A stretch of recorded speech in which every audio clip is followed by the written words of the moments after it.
Welcome to the Word Growth for Life podcast from First Baptist Church of St. Francis, Minnesota. The mission of FBC is to lead people to Jesus Christ and grow together as faithful disciples.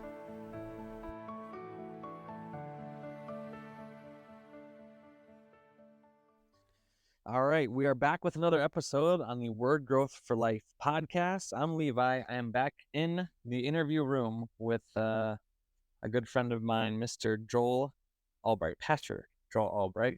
How are you? Doing great. Here we are again, another pod. This is great. Another pod, man. This is just, it don't get much better than this, let's be honest. So, This is so long. So we have a cool little topic on the agenda today, parenting. yes. Something that we are both in the thick of, different seasons. Yes. But both in the middle of it. And so I thought, well, this would be a good one to pick your brain on and see where you're coming from. So yeah, I'm super excited about it. So 3 kids, right? Yes. 3 kids. How's that going? Great. Brendan, I've got him in the teenage world now. So Brendan Right. just turned 14. And then Yeah. Annie and Sadie are 11 and 9. Yeah, 14, 11, 9. Half of the year they're on like every other year. So it's just but it's like 8, 10, 12. Yeah. So yep, That'd be awesome. that's where we're at.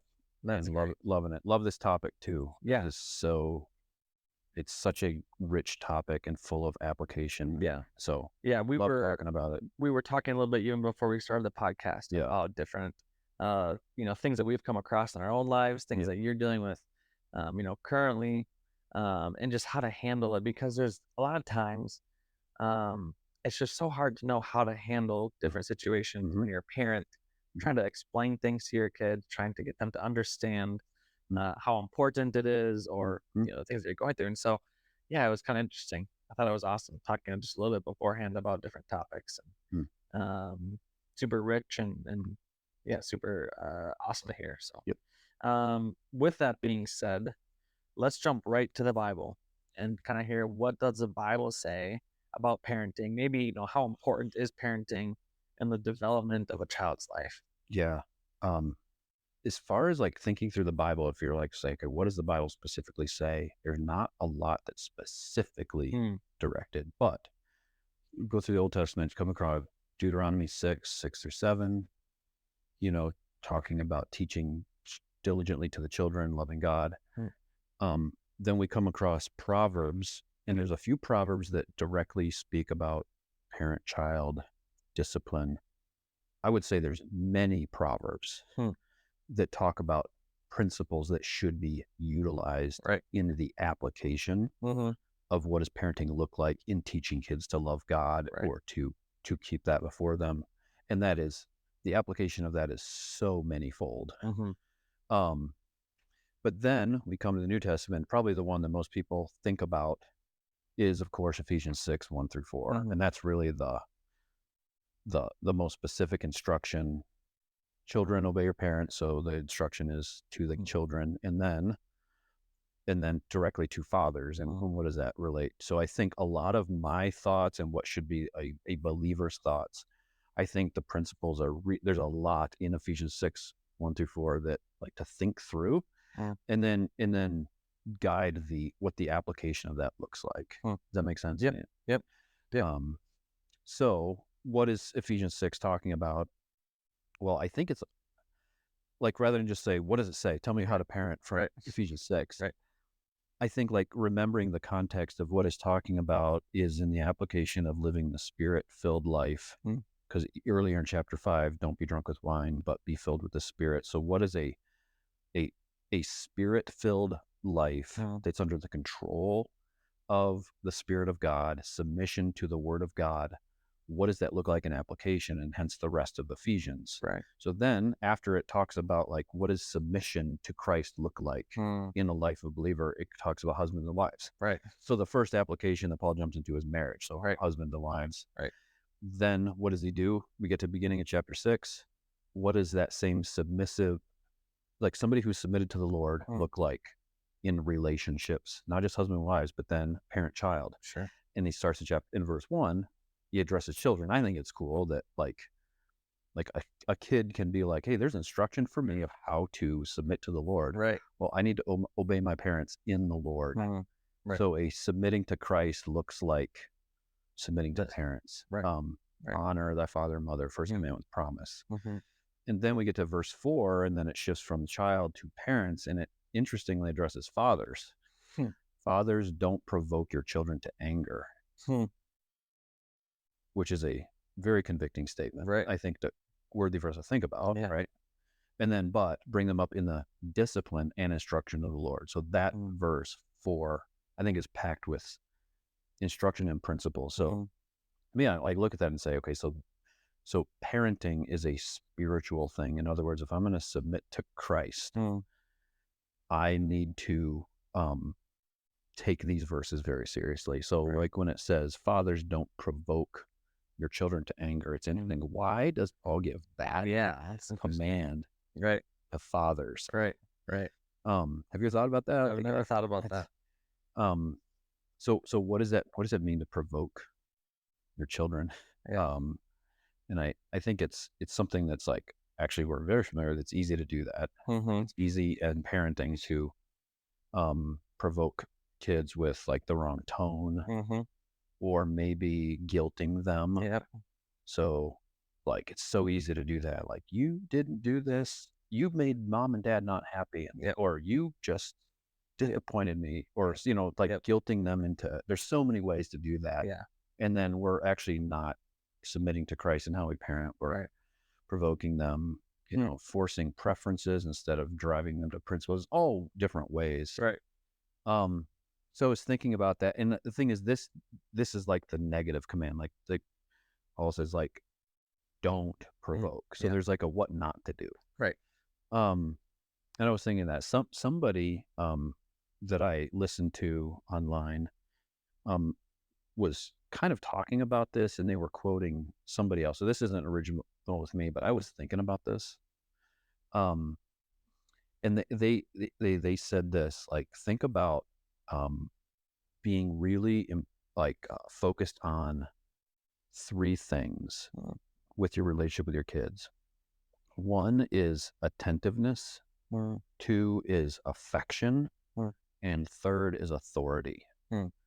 And they're all three important. And I think it was rooted out of this concept to not provoke your kids, because Mm. if like when we provoke our kids to anger, the question is why. Mm. And some people are like really good on authority. Mm.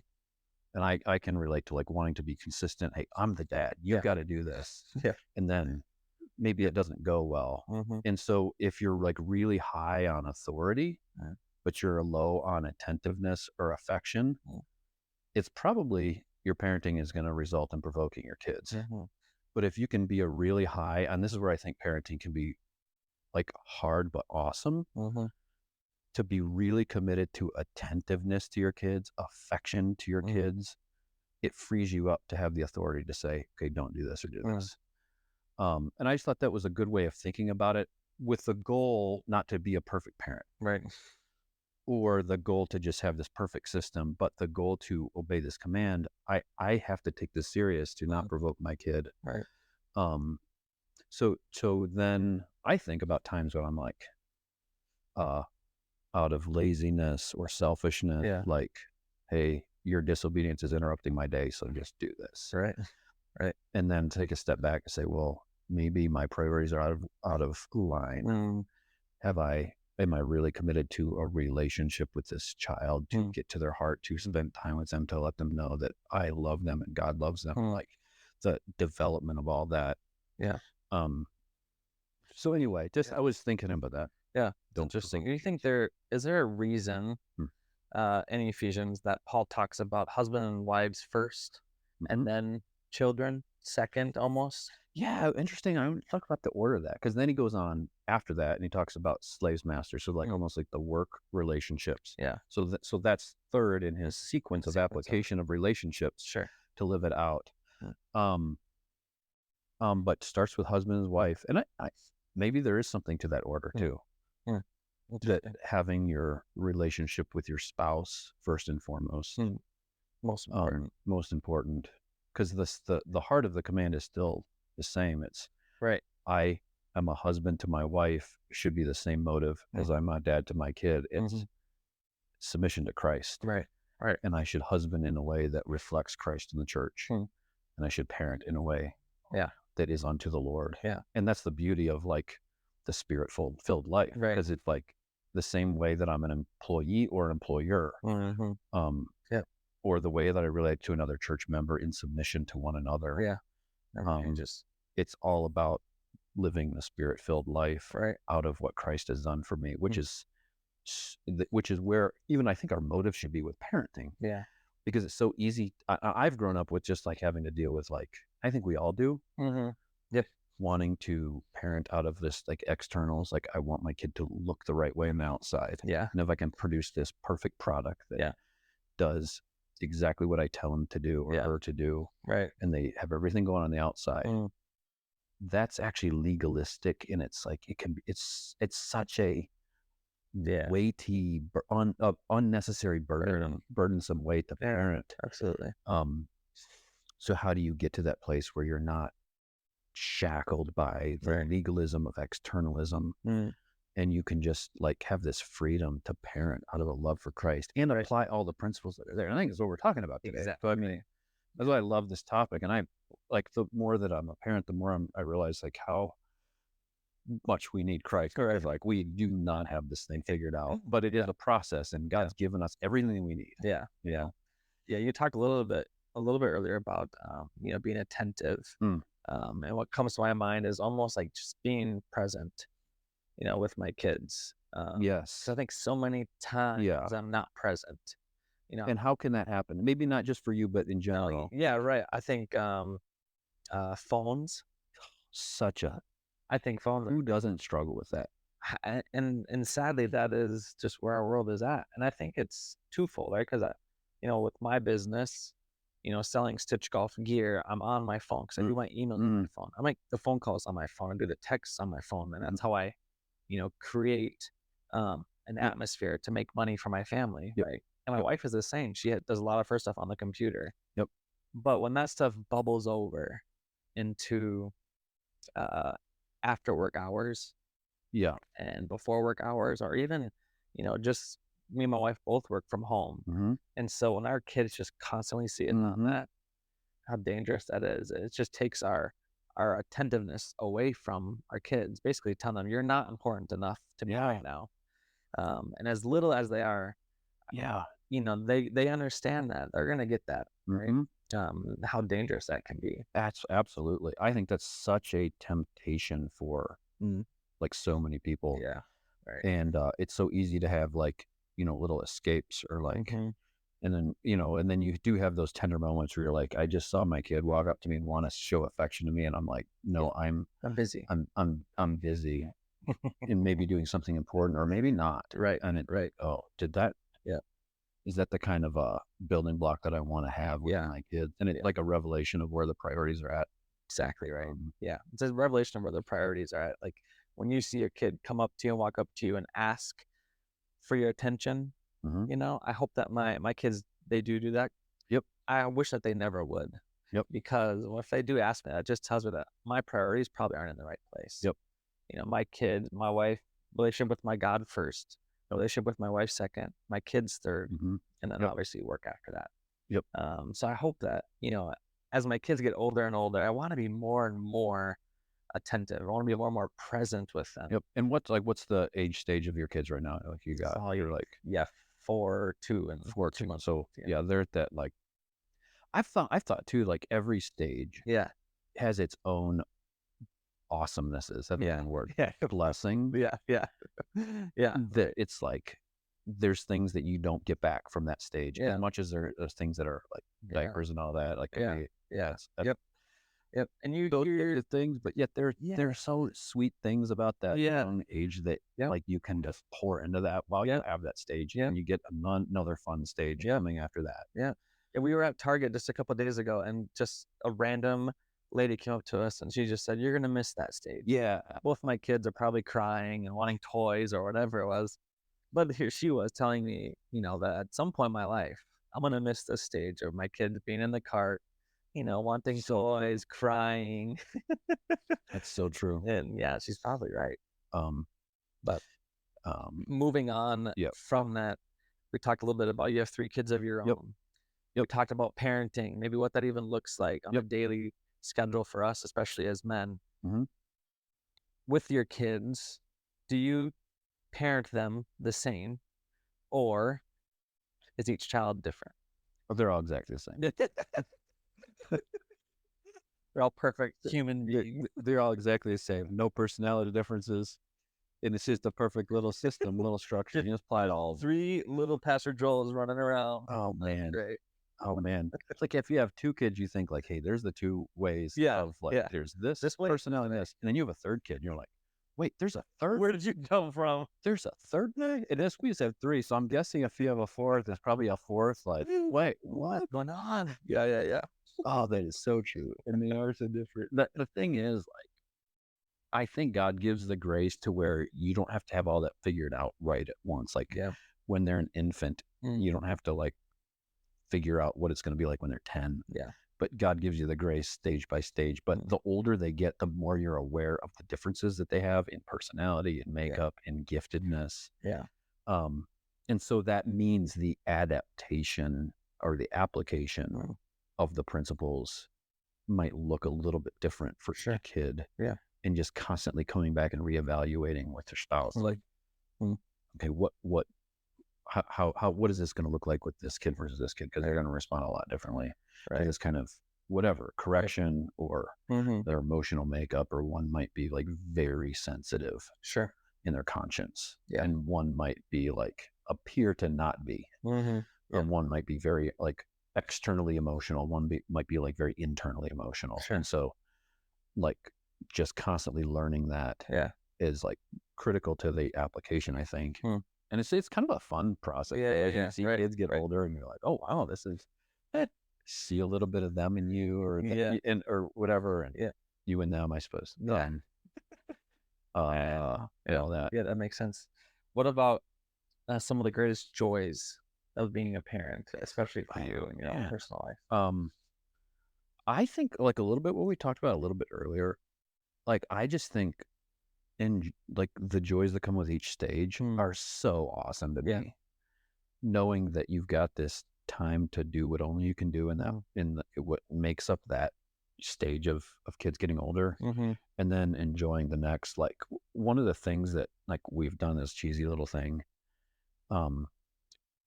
is like we just call them daddy dates. Hmm. And it basically could be anything. Yeah. The intention behind it is to spend specific relational time with a kid. So that's the principle behind it. Right. But the creativity of what that can look like could be something super extravagant, or it could be something like, let's go to Quick Trip and you can pick out any color of slushy and make a big deal about this is our daddy day. And just have fun with it. And it costs like $3. Right. Right. Or whatever. But like we were trying to do, like have different seasons where we like, okay, once a week we're going to do one daddy day with each kid, which might be just like a 15-minute thing, or it could be like, hey, we're going to go on this 3-hour excursion. Right. You know, find ways to, like, if I'm going to go somewhere, and if there's a way to include a kid on what I'm already doing, like double up on the purpose of that. Like, why not? Like, right. Last week I was going to pick up something on, like we had purchased online, so it was like over in Pass.C or something. So I could either just go pick it up myself, or take one of the kids with me. We end up going bowling. That is awesome. So Sadie and I are bowling. That is awesome. We used bumpers, and I did not. No way. And I still beat her. Oh, I thought she'd have the edge there too. But I'm just like, just the joy of like doing something like that. Yeah. And they're at a stage where it's like super fun to do. Yeah, right. Right. That's trying to capture that, because then when they get older, lives get more complicated and they have more things, and they might not be able to do as many of those things in the same way. Right. But like that, the scope of our experience is like to that. So we haven't got to the upper teen thing, college stuff yet. There's a lot of people are in that stage too. So let me quickly paint a picture for you. And I want some advice. All right. I am working all day. I'm really tired when I get home. I'm almost looking at parenting as like a burden. how can I, as a parent, snap out of that? Or how can I, as a parent, not look at this parenting as a burden? Mm, How can I change that perception mm. of that? And how can I encourage others, on that journey as well? Yeah, man, that's a really, really practical, good question. I think probably for the immediate Mm, part of it is like sometimes just a choice to, you know, mm-hmm. force yourself to gear up, snap out of Yeah. whatever selfishness might be there, or Yep. like burden Mm-hmm. of like, hey, I've got this in my mind from work or Yeah. something, and I'm like gonna take that into the home, Yeah. and my kids just want to spend time, whatever. Mm-hmm. But I think maybe stepping back from that a little bit and to keeping a bigger picture of like maybe I think asking why, like why would I be viewing this as a burden, and Mm-hmm. maybe helping to pinpoint that. Maybe that's conversation with your spouse, Mm-hmm. or like why is it that I might be viewing this as a burden? And if it's something that because it's like some priorities need to be adjusted, then that does need to be Sure. probably in some way dealt with. Right. But if it's just like the rigors of life, Mm-hmm. like then it's just like keep in mind the big picture. Mm. I mean, I think people probably view parenting as a burden for different reasons, Yeah. depending on what Sure. stage they're in. Sometimes it's just like life's busy, Yeah. maybe not enjoying the process as much. Yeah. Sometimes it's because like a kid, it might be like an older child is straying from the Lord, and that can be a real Mm. heavy burden. Yeah. And it's like, wow, there might be some guilt attached to like, why is this because I wasn't a good parent or Mm-hmm. something like Yeah. that? And I would say, if if we're caught up in our parenting to just because we have to have a certain result, like I Mm. need my Mm. kids to have to turn out this way, and Right. if they don't, then I'm a failure Failure. and I'm going to be disappointed. Mm. And like, there's almost this anxiety wrapped up on Mm. this expectation. I just think that's not gospel centered parenting. And I've had to, I've, we're thinking through this and talking through this a lot, Yeah. as we've talked about, Yeah. like, Yeah. what are we doing? What's our goal Yeah. in this? And I Mm. think there's such a freedom that like we're thinking through and praying through to kind of give the results, if you want to say, to the Lord Yeah. Right. Mm-hmm. and say, it's actually about the process of being faithful Mm. and being real, Mm-hmm. um, Yeah. and Right. enjoying this journey that God's given to Yeah. us, Right. and leaning into the church, leaning Mm. into others, um, and Mm. and then like not being shackled by that, Mm. because it's possible to do all the right things It is. and then it looks like I'm a failure. Right. It's also possible to not have our act together and just do our best. Yeah. God's grace is enough. Yeah. And so I think there's a lot of hope with running to Christ Mm. in, if there's like a disappointment where a child is not following God like they want to, like Yeah. Christ can, he Yeah. he is our rest. Right. And Right. to just to not worry about the results, Mm. but to just be faithful to the Lord. And, Yeah. and that's where I think if we go back to the Ephesians 6 is saying, Yeah. like, what's our goal? Yep. And a couple of things you mentioned, like what, encouraging others. Yeah. Encouraging others. I think that's something that like, I wish I would have tapped into more and still can and have done, but like to lean into what I say, just the church. Like, Yeah. there's other people Mm. that can be such an encouragement. Yeah. And Levi, I know you do this Mm. because you're good at like seeking out people, Mm. because you're a people person. Yeah. You ask good questions and and all that. Yeah. So, but like, there's something encouraging about like talking to another believer Yeah. that's maybe just a stage ahead, Mm. or maybe not, Yeah. that could just like Mm. help give some practical advice, or like Yeah. that's a believer that you look up to, and maybe Right. they don't have their life together perfectly, but they love Right. God and they know the word, and Yeah. they Yeah. can just give you Yeah. some encouragement, Yeah. like, hey, and that's such a blessing. It is. And Yeah. sometimes I think we'll isolate ourselves from that, Mhm. maybe out of fear, maybe just out of busyness, Yeah. Mm-hmm. to be like I know we've been helped by a lot by even our parents or even other older couples in the church that Yeah. have gone through some things, and just like having conversations, and Yeah. it's like such a balm Yeah. to be like, oh yeah, thanks for that. Yeah. Maybe some simple application, practical application, or some Right. ideas, or Mm-hmm. how to deal with this scenario or that Yeah. scenario. Yeah. Yeah. And I encourage anybody that doesn't do this, Yeah. whether it's about parenting or anything, I had the opportunity, and I'm going to continue to have the opportunity to talk with Mr. Fluth. Had been part of our church. We Yeah. started meeting on Mondays. And it's funny because every time I talk to him, every time I talk with Pastor Brower, I talk with you, Mm-hmm. I talk with people of the church, I come away from the conversation feeling fulfilled in a certain way, in a certain extent. I walk away from the conversation feeling like I have a little more purpose behind what I'm doing and why I'm doing it. Mm-hmm. And that's only because of the grace of God, because I'm able to have these conversations with people that, like Mr. Fluth is probably 10 steps ahead of me in life. Pastor Bauer is probably 5 steps ahead of me, and you're 3 steps ahead of me, right? Just on the stages of life that we're in. And so it's super encouraging to be able to do stuff like that. That's so beautiful. I love that. Yeah, it's awesome. And it's one of the things I look forward to all the time. I'm trying to constantly get to, different ideas and different places to talk to different people, having people over on Wednesday nights, talking with Mr. Black and Jeannie Swenson and people of my age, like my cousin Caleb or Brett and Amanda Hewsome, and so it's just awesome because you walk away from these conversations that are surrounded by the Word of God. Yes. And all of a sudden you walk away feeling like, man, that was great. I want to do that again, again, and again. And whether it's about parenting or it's about something else. Yeah, it's awesome to have these conversations for sure. Love it. So as the time kind of continues, do you, as a parent, what kind of legacy do you want to leave for your kids or that you hope to leave with them? What do you want them to remember? This is a super timely question. Yeah. In God's providence for this. I just, at the time of this recording, just got back from attending a funeral. And the funerals of a lady that's probably in her upper 60s and passed away of cancer. And she was just a great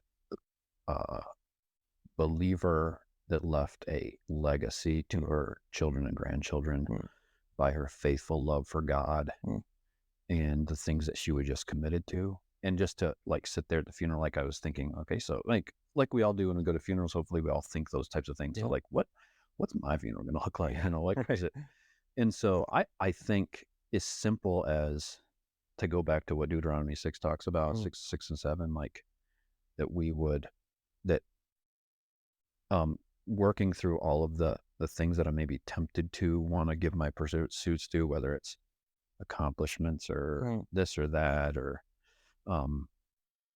it's that to love God, that to love the Word, and to love my spouse. And that, I think that's it. I mean, that's the right answer. Yeah, right. But that is it. And that doesn't mean that I have to force them to love God. But it means that if that's a legacy that I can leave for them, then that drives me to want to be faithful to pursue those things and to create an atmosphere in the home that really just prioritizes those things, because that is what is eternal. Yeah. And it's so easy to be distracted by so many different things for a lot of reasons. Right. That's awesome. Yeah, I think that's great. I have the same visions and the same ideas, right? And it's crazy because there's just no amount of, I can't express to you how much I love my kids. Or I love my wife. It is crazy the amount of love that I have for them. I almost can't put it into words. And then you think of how much God loved his son and was able to send him to the cross and die for our sins. And the love that he must have had for Jesus, who was perfect in every way, yet was willing to sacrifice him just so that he could love us.